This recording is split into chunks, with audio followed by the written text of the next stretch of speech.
Gary Lineker on ITV. For football fans, that sentence alone is enough to make people stop scrolling. After 26 years as one of the BBC's most recognizable football voices, the former Match of the Day host suddenly appeared on rival channel ITV during World Cup coverage, and within seconds, Laura Woods had the perfect response. Lineker opened the show like it was still his own. With a smile, he looked into the camera and said, "Thank you very much for joining us on ITV for this one. Another day, another game, another channel." But before he could settle into the role, Woods jumped straight in. "Whoa, whoa, whoa, Gary, that's my job." And just like that, one of the most unexpected television moments of the World Cup had begun. Because this wasn't just another pundit appearance. This was Gary Lineker, the longtime face of BBC football coverage, walking into ITV's slick New York studio, joking about old habits, praising the set, and even landing what sounded like a subtle dig at the BBC. Lineker joined Laura Woods, Ian Wright, Gary Neville, and Duncan Ferguson inside ITV's impressive Brooklyn studio, with the Manhattan skyline behind them. The appearance came during ITV's coverage of Ivory Coast versus Germany, and it immediately felt like a major broadcast moment. For decades, Lineker was the BBC's main football presenter. He had been expected to sign off from the corporation at this summer's World Cup, but his exit was accelerated last year. So when news emerged that he would appear on ITV, the reaction was instant. And ITV leaned into the drama. Instead of simply introducing him as a guest pundit, the coverage opened with Lineker himself delivering the kind of welcome that viewers had heard from him for years. Only this time, it was not on the BBC. It was on ITV. That was the joke, and Laura Woods made sure everyone felt it. After Lineker's opening line, Woods cut across him with that sharp, playful warning, "That's my job." Lineker laughed it off, replying, "Sorry, old habits." It was light, funny, and perfectly timed, but underneath the joke was a bigger story. Lineker was now appearing on the rival channel after more than 2 decades as the face of Match of the Day. And ITV's studio could not have looked more different from the BBC's setup. While the BBC had based its World Cup coverage back in Salford, using a green screen backdrop, ITV was broadcasting from a real studio in Brooklyn, with sweeping views across New York. Lineker made sure to mention it. When Woods asked what he had been doing, he explained that he had been presenting a daily show for Netflix from Times Square. Then he added that he had desperately wanted to come and see ITV's set. He called it absolutely amazing. Then came the line that caught attention. Lineker said he could confirm the backdrop was real. It was a cheeky comment, subtle, but clear enough for viewers to understand the comparison.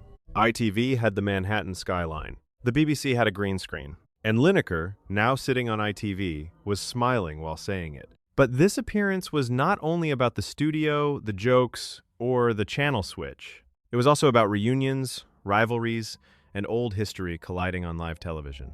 Lineker was reunited with Ian Wright, someone he had worked with for years on Match of the Day.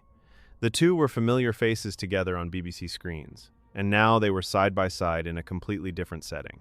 Woods even introduced some of Lineker's World Cup highlights, including footage of him linking back to the ITV studio all the way back in 1986. That added another layer to the moment. Lineker was not just a presenter who had changed channels. He was part of England's World Cup history. Before this tournament, he had stood as England's all-time top World Cup scorer with 10 goals. Then Harry Kane scored twice against Croatia and leveled that tally with Lineker's reaction captured on his Netflix show.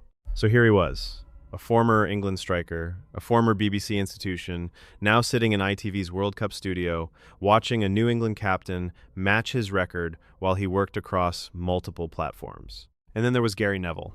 Lineker appeared alongside Neville, whose Stick to Football podcast has had its own playful rivalry with the Rest is Football Lineker's podcast with Micah Richards and Alan Shearer. Earlier in the tournament, Jamie Carragher had taken aim at Richards, joking over which podcast was the best. Lineker later asked Richards about the exchange, calling it a little squabble with Carragher. Richards laughed and called it podcast wars. So even on this ITV panel, there were layers everywhere.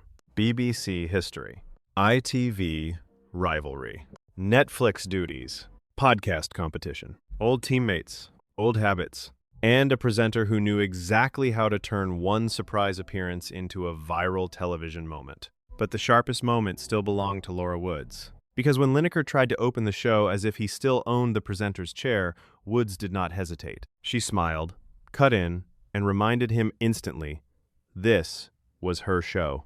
"That's my job!" It was playful, but it worked because of who Lineker is. and because of what his career has represented. For years, he was the calm, familiar face guiding viewers through the biggest football nights. Now, suddenly, he was the guest. And ITV made sure to enjoy every second of it. In the end, Gary Lineker's ITV appearance was more than a simple pundit slot.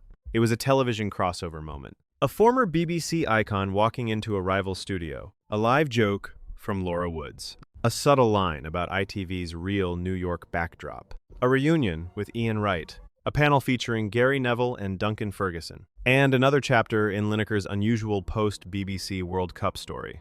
Whether viewers saw it as a cheeky dig, a clever piece of broadcasting, or just a funny moment between experienced presenters, one thing is clear. Gary Lineker still knows exactly how to make headlines. And Laura Woods knew exactly how to stop him stealing her job. From BBC legend to ITV guest, from match of the day habits to New York studio banter, this was one of those World Cup TV moments that fans were always going to talk about. Because in football broadcasting, sometimes the biggest drama does not happen on the pitch. Sometimes it starts with one familiar voice saying, "Another day, another game, another channel." And one presenter firing back, "That's my job!"